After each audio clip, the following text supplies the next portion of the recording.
Bibidi, babidi, bou. Abracadabra. Ne marche pas. Bonjour tout le monde et bienvenue sur une nouvelle vidéo de la chaîne Learn and Enjoy. سلام دوستای عزیز، به یک ویدیو جدید از چنل خودتون Learn and Enjoy خوش اومدید. Moi, c'est Razale et aujourd'hui, nous allons lire ensemble un récit. امروز میخوایم با هم دیگه یک داستان بخونیم. احتمالا متوجه شدید چه داستانی. Le Cendrillon، داستان سیندرلا. Mais stop! Avant de se lancer dans le vif du sujet, n'oubliez pas de vous abonner ici et cliquez sur la clochette. Suivez-moi.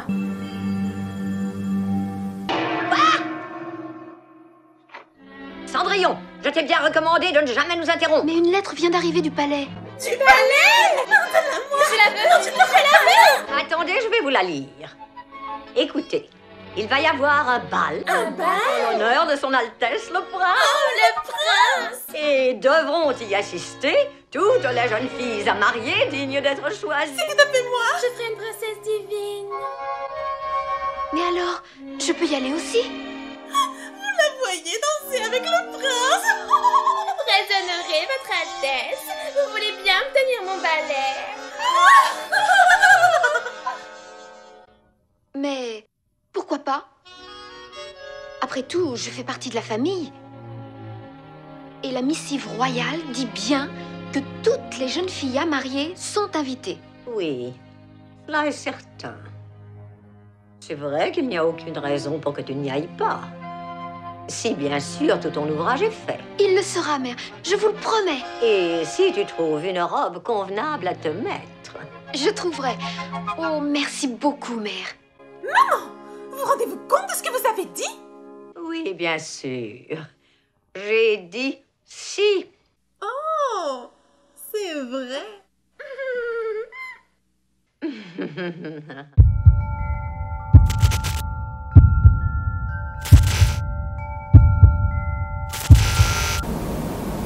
Vous avez tous bien sûr entendu l'histoire de Cendrillon.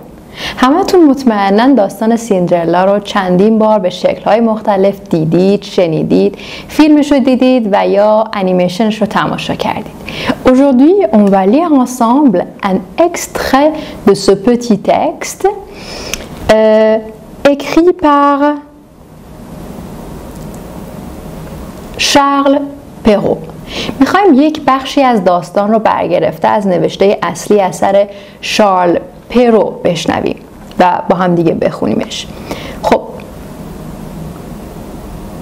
طبق معمول من یک بار متن رو براتون از اول تا آخر میخونم، با دقت گوش بدید، بعد میریم سراغ آنالیز و تحلیل پاراگراف به پاراگراف. Le résumé. Un gentilhomme veuf se marie. Cendrillon, sa première fille, est maltraitée par sa belle-mère autoritaire et par les deux filles de cette dernière. Elle doit s'occuper des tâches les plus pénibles de la maison. Un jour, le prince invite toutes les jeunes femmes du royaume à un bal. Les sœurs se préparent, mais Cendrillon pleure. Elle ne peut pas y aller.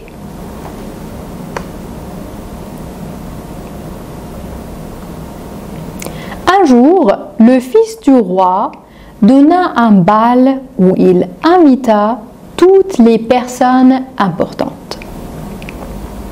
Les deux sœurs étaient invitées car elles prétendaient appartenir à la haute société du pays. Elles étaient enchantées, elles s'occupèrent immédiatement à choisir les habits et les coiffures qui les mettraient en valeur. Un travail de plus pour Cendrillon car c'était elle qui blanchissait et repassait le linge de ses deux sœurs. On ne parlait que des vêtements qu'on allait porter. Moi, disait l'aînée, je mettrai mon ensemble de velours rouge avec un grand col de vraie dentelle.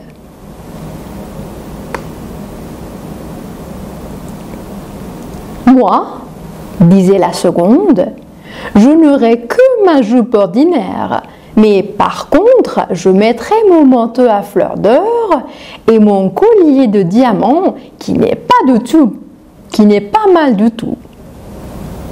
On cherchait une coiffeuse pour préparer et arranger les cheveux de ces demoiselles et on fit acheter tous les produits de beauté qu'il leur fallait. Elles appelèrent Cendrillon pour lui demander son avis car elle avait bon goût. Cendrillon les conseilla le mieux du monde et elle proposa même de les coiffer, ce qu'elles acceptèrent. Pendant qu'elle les coiffait, elle lui disait « Cendrillon, est-ce que tu aimerais aller au bal ?»« Ah, mesdemoiselles, vous vous moquez de moi, ce n'est pas ma place. »« Tu as raison, on riait bien si on voyait une servante aller au bal. » Une autre que Cendrillon les aurait coiffées de travers. Mais elle était bonne et elle les coiffa parfaitement bien. Elles restèrent presque 2 jours sans manger tellement elles étaient heureuses. Elles cassèrent plusieurs ceintures à force de les serrer pour avoir une taille plus fine et elles étaient toujours devant le miroir. Enfin, l'heureux jour arriva.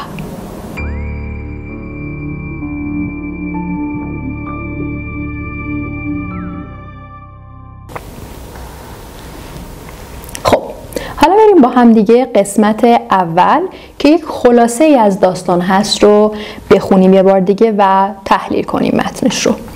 این قسمت یک خلاصه ای هست از اول داستان تا اینجا که شما بدونید ساندریون یا سیندرلا کی هست، کجای داستانیم، چون که این قسمت یک بخشی از اواسط داستانه. Un gentilhomme veuf se marie. خب یک جنتلمن یا یک نجیب زاده بیوه یا نجیب زاده که همسرش رو از دست داده دوباره ازدواج میکنه. به کاربرد فعل se marier اینجا دقت بکنید. Un gentilhomme veuf یا veuf به معنی بیوه هست. Celui qui a perdu sa femme ou son mari. Se marier avec quelqu'un. ازدواج کردن با کسی. La préposition c'est avec. Cendrillon, sa première fille, est maltraitée par sa belle-mère autoritaire et par les 2 filles de cette dernière. خب سیندرلا که دختر اول باشه با نامادریش بهش بد میکرد، باش بدرفتاری میکرد. Et traité par اینجا ساختار جمله ما یک ساختار مجهول هست، از وجه مجهول استفاده شده. Cendrillon est maltraité par. Et maltraité, le verbe être. Maltraité, c'est le verbe qui est conjugué en fait, qui est en fait au participe passé et par. و بلمرش هم اینجا اژان دو سوژه هست، یعنی نائب فاعل هست که در ساختار مجهول انتهای جمله اومده. Sa belle-mère autoritaire, دیکتاتور، خودمختار، مادرخوانده بسیار خودمختاری داشته، زورگویی داشته و با سیندرلا بدرفتاری میکرده. 2 تا دختراش هم همینطور. Les 2 filles de cette dernière که cette dernière برمیگرده به نامادریه. Elle doit s'occuper des tâches les plus pénibles de la maison.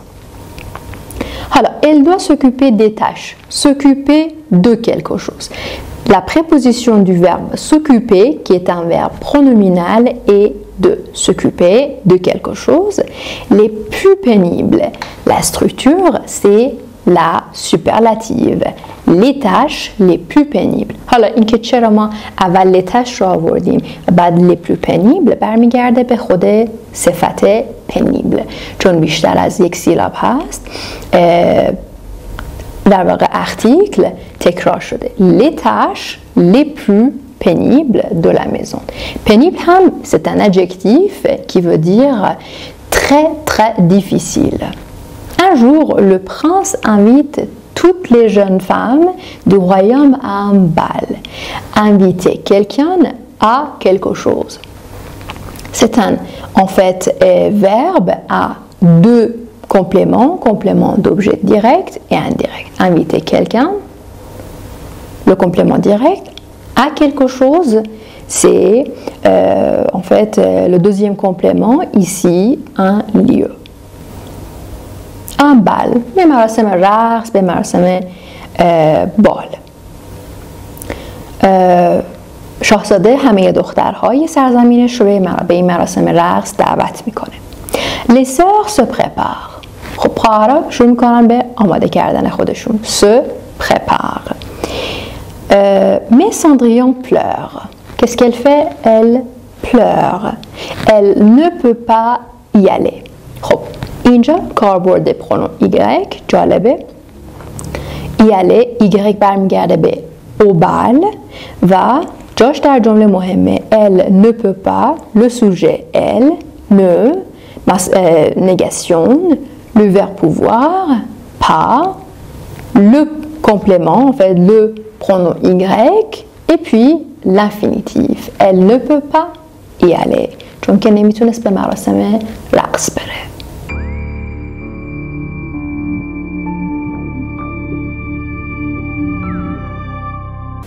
خب یه روز پسر پادشاه که همون شاهزاده قصه ما باشه یک مراسم رقص برگزار میکنه، بال برگزار میکنه و همه افراد مهم کشور رو به اون مراسم دعوت میکنه. Ou il invita. Ou ici c'est le pronom relatif qui a relié les deux phrases. Le fils du roi donna un bal, il invita toutes les personnes à ce bal. به جای اینکه à ce bal رو تکرار بکنیم او استفاده کردیم. Les deux sœurs étaient invitées car elles prétendaient appartenir à la haute société du pays. خب مسلما این دوتا خواهر هم دعوت شده بودن. étaient invitées. C'est plus que parfait. چرا plus que parfait استفاده کردیم؟ ماضی بعید رو چرا استفاده کردیم؟ چون یه زمان برگشتیم عقب‌تر. اگر که اکس تامپورال یا محور زمان رو تو ذهنتون داشته باشید، دعوت شدنشون قبل از اتفاقاتی که الان داریم راجبش صحبت میکنیم. پس était invité. و خب مسلما اینجا ساختار مجهول رو داریم. être plus le participe passé. Elle prétendait appartenir چون وانمود میکردن که متعلق به طبقه بالای اجتماع هستن. à la haute société du pays. Elles étaient enchantées et elles s'occupèrent immédiatement à choisir les habits et les coiffeurs qui les mettraient en valeur. خب مجذوب این اتفاق و این خبر شده بودن. elles s'occupèrent. رسیدیم به نکته مهم که یادآوری پس سمپل هست. elles s'occupèrent immédiatement. مشغول انتخاب لباسا و آرایششون شدن تا بتونن ظاهرشون رو به نمایش بذارن. qui les mettrait en valeur. mettrait qui? mettrait les filles en valeur. بهشون mettre quelque chose en valeur ça veut dire ارزش دادن یا بزرگ کردن، پررنگ کردن یک چیزی. un travail de plus pour Cendrillon. یه کار اضافه بود برای سیندرلا. چرا؟ چون c'était elle qui blanchissait et repassait le linge de ses sœurs, de ses deux sœurs. چون این کار سیندرلا رو زیادتر میکرد چون مسئول سفید کردن و اتو کردن لباسا و خرت و پرتای این دوتا خواهر سیندرلا بود. On ne parlait que des vêtements qu'on allait porter.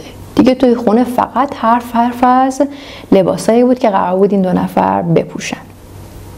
Moi, disait l'aîné, je mettrai mon ensemble de velours rouge avec un grand col de vraie dentelle. من disait l'aîné اون خواهر بزرگ گفت من میخوام کت شلوار یا کت دامن مخمل قرمزم رو بپوشم و که یک یقه بزرگی داره و یقهش از توره، دانتل، که توی فارسی هم رواج پیدا کرده، همون دانتل میگن، پارچه های توری رو که با دست میبافتن، که اون لباس من یک یقه توری خیلی بزرگ داره. خب اگر که دقت کرده باشید اینجا دیگه داریم وارد دیالوگ های افراد با هم دیگه میشیم. چطور میفهمیم؟ از اون خط تیره‌ای که قبل از جمله ها هست. هر جا اون خط تیره رو دیدید بدونید که یک کاراکتر، یک پرسوناژ شروع کرده به صحبت کردن و دیزلنه معمولا وسط اون جمله یا آخرش ما میفهمیم که کی اون جمله رو گفته. Moi, disait la seconde, je n'aurai que ma jupe ordinaire, mais par contre, je mettrai mon manteau à fleurs d'or et mon collier de diamants qui n'est pas mal du tout. حالا منم دومی شروع میکنه به صحبت کردن. منم فقط همین دامن عادیمو دارم، ولی میخوام اون کت گل طلاییمو بپوشم و گردنبند الماسمو بندازم که از قضا خیلی هم بد، خیلی هم خوبه.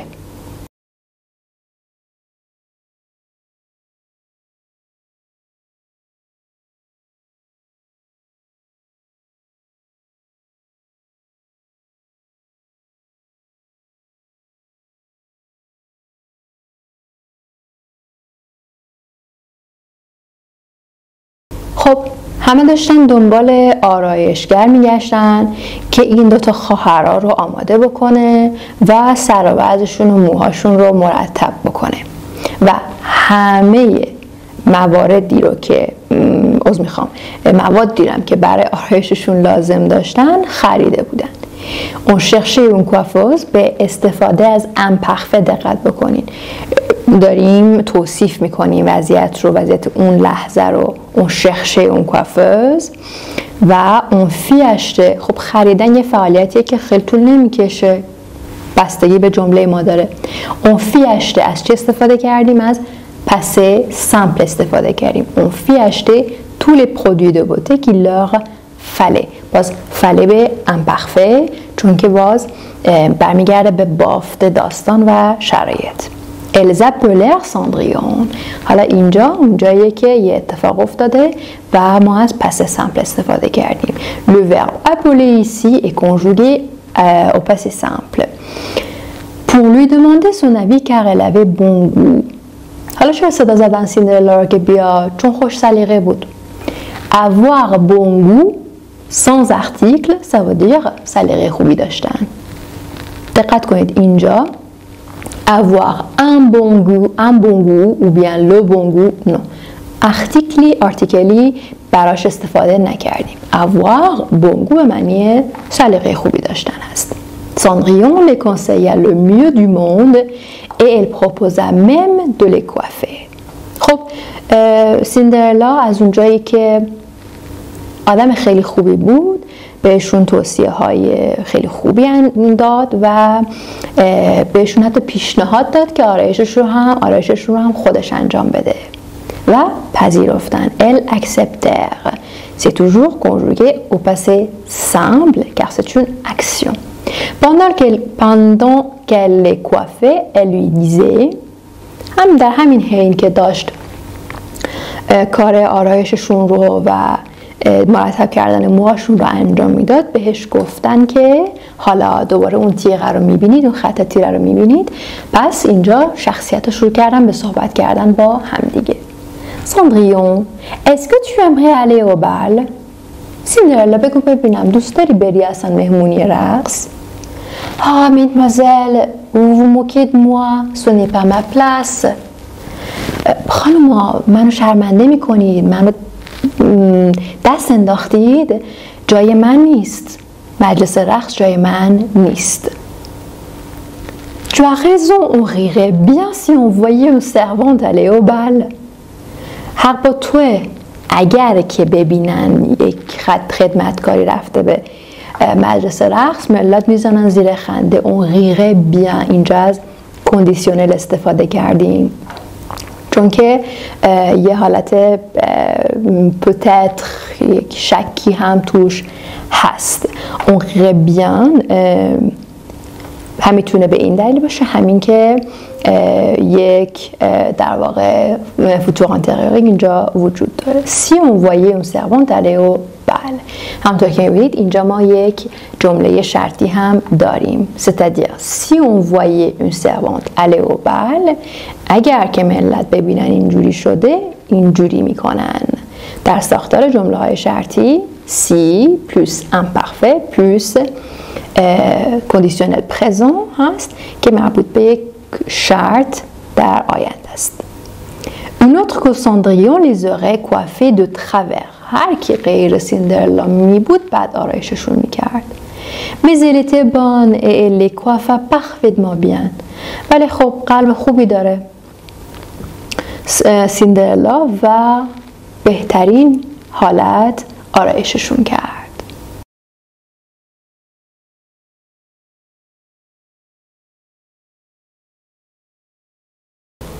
Elles restèrent presque 2 jours sans manger tellement elles étaient heureuses. از زور خوشحالی، از فرط خوشحالی تقریبا 2 روز دخترها هیچی نخوردن. Elles restèrent presque.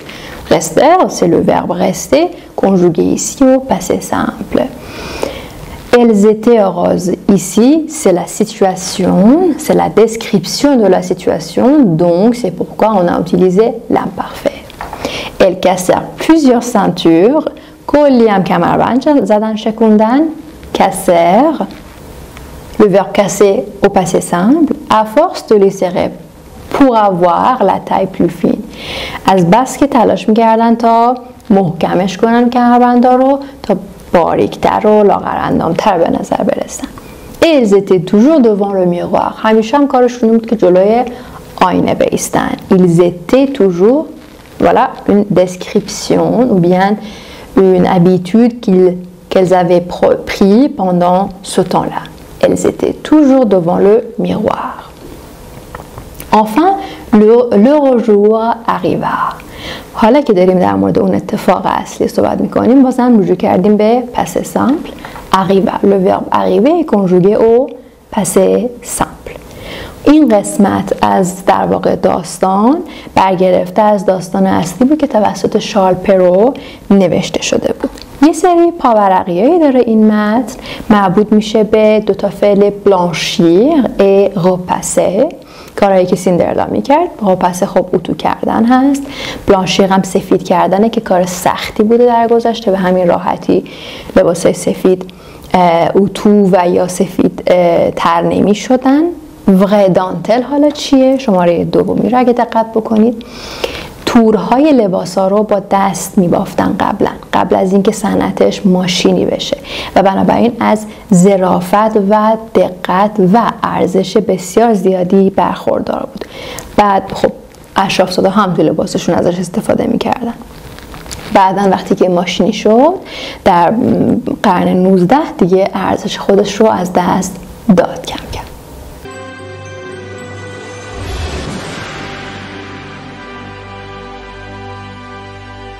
Et voilà une autre vidéo de la chaîne Learn and Enjoy. اینم یه ویدیوی دیگه تقدیم به شما. امیدوارم براتون مفید بوده باشه و لذت برده باشید. یادتون نره که ما رو در شبکه‌های اجتماعی فالو کنید و به دوستاتون معرفی کنید. منتظر کامنت های شما هستیم. Au revoir.